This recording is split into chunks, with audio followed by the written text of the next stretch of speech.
Do you see any federal incentives for investment in climate appropriate investments? Well, yes, I do. I mean, I think that's important. There is certainly right now, even without much federal policy, the costs of renewables, of solar and wind, have come down enormously. And there are already private incentives to invest in those technologies, but it's not enough.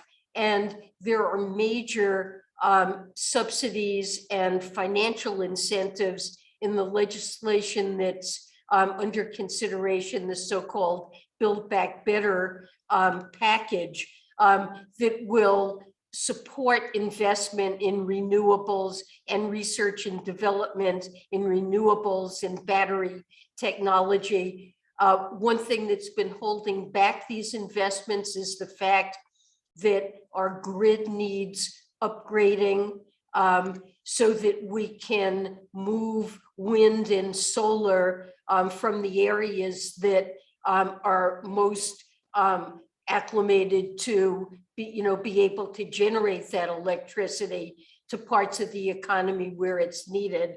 And the infrastructure package that became law this week contains that investment, which will be an incentive as well as an incentive for private investment in the grid.